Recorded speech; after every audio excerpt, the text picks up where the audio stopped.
pagi saudara-saudari yang terkasih di dalam Tuhan Yesus Kristus. Selamat berjumpa kembali di dalam renungan pagi hari ini.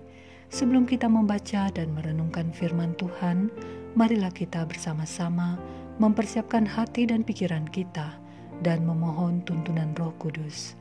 Mari kita berdoa. Bapa Sorgawi, kami kembali datang menghadap-Mu. Dimuliakanlah nama-Mu selalu. Mengawali aktivitas hari ini, kami mau mendengar sebagian dari firman-Mu. Kami yang terbatas akan pengertian ini, memohon tuntunan Roh Kudus, membuka akal dan pikiran kami, memampukan kami untuk memahami maksud firman-Mu. Kami siap mendengarkannya. Di dalam nama Yesus kami berdoa. Amin. Saudara-saudari yang dikasihi Tuhan, renungan firman Tuhan pada pagi hari ini terambil dari Efesus pasal 6 ayat 10 sampai 12. Saya akan membacakannya untuk kita. Akhirnya, hendaklah kamu kuat di dalam Tuhan, di dalam kekuatan kuasa-Nya.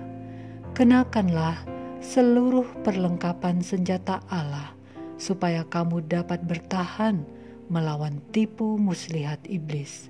Karena perjuangan kita bukanlah melawan darah dan daging, tetapi melawan pemerintah-pemerintah, melawan penguasa-penguasa, melawan penghulu-penghulu dunia yang gelap ini, melawan roh-roh jahat di udara.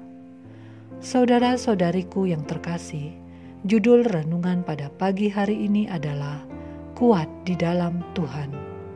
Saudara-saudari yang dikasihi Tuhan, beberapa nasihat kitab suci agar kita menjadi orang yang kuat biasanya dikaitkan dengan adanya kesulitan, penderitaan, adanya keadaan yang tidak menyenangkan di dalam menjalani kehidupan.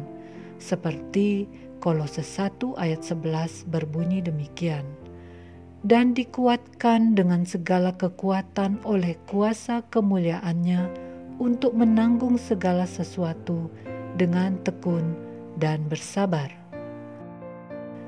Namun, bacaan firman Tuhan kita tadi mengajak kita menjadi orang yang kuat karena adanya peperangan rohani. Perjuangan kita sebagai orang Kristen bukan perjuangan melawan darah dan daging, tetapi melawan pemerintah-pemerintah, melawan penguasa-penguasa, melawan penghulu-penghulu dunia yang gelap ini, melawan roh-roh jahat di udara, sebuah peperangan melawan iblis. Saudara-saudari yang dikasihi Tuhan, menjadi seorang Kristen bukan berarti kita tidak lagi bertemu dengan kesulitan.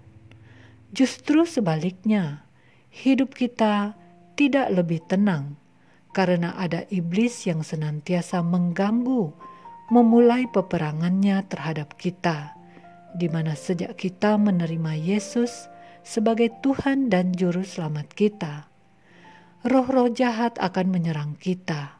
Sungguh, peperangan yang sangat hebat yang tidak akan dapat kita menangkan dengan kekuatan kita sendiri.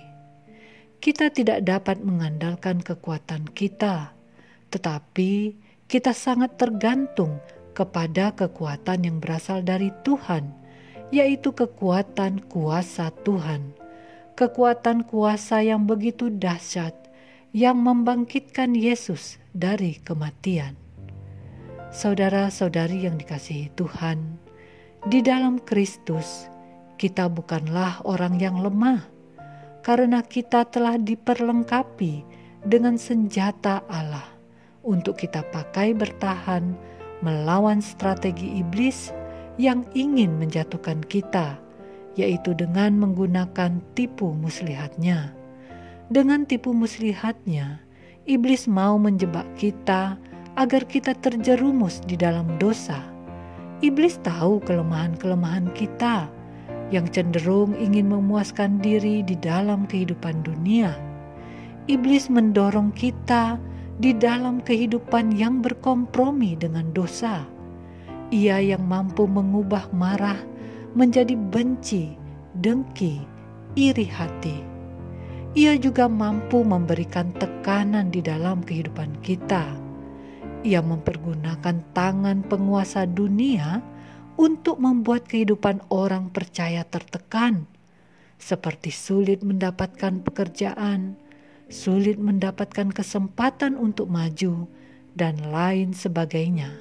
Kita yang tidak tahan akan tekanan tersebut akhirnya dapat berpaling meninggalkan Yesus demi mendapatkan jabatan, kekuasaan, dan lain-lain. Saudara-saudari yang dikasihi Tuhan, hanya dengan kesatuan bersama Tuhan kita akan dikuatkan. Hanya Dia yang telah menyediakan seperangkat perlengkapan yang dapat melindungi kita dari serangan iblis, yaitu senjata Allah. Kita harus fasih mempergunakannya. Untuk itu, kita perlu kedisiplinan untuk mau belajar mendalami kebenaran senjata Allah. Melalui pembelajaran firman Tuhan, yang juga sebagai wujud usaha menyehatkan rohani kita. Mari dengan tekun kita melakukannya agar kita kuat di dalam kuasa Tuhan. Demikianlah renungan pada pagi hari ini. Tuhan memberkati. Kita akan menutup renungan dalam doa, tetapi jika saudara ingin didoakan secara khusus, hubungi email kami. Kerinduan kami agar channel ini menjadi berkat bagi banyak orang. Mari kita berdoa. Bapa Sorgawi, terima kasih untuk berkat firman Tuhan ini. Kami diingatkan bahwa dengan segala kemampuannya, iblis ingin menjatuhkan kami, ingin menjerumuskan kami ke dalam dosa. Maka kami harus berhati-hati. Kami akan senantiasa mempergunakan perlengkapan senjata Allah yang telah disediakan bagi kami. Tolonglah kami agar dapat disiplin, bertekun di dalam pengenalan senjata-Mu, sehingga dapat fasih kami gunakan untuk bertahan melawan tipu muslihat iblis. Terima kasih Bapa. Kami serahkan seluruh kehidupan ini di dalam tangan pengasihan-Mu. Ampunilah dosa-dosa kami, sucikanlah kami, sehingga dapat menerima berkat firman-Mu ini. Di dalam nama Tuhan Yesus Kristus, kami alaskan doa ini. Amin.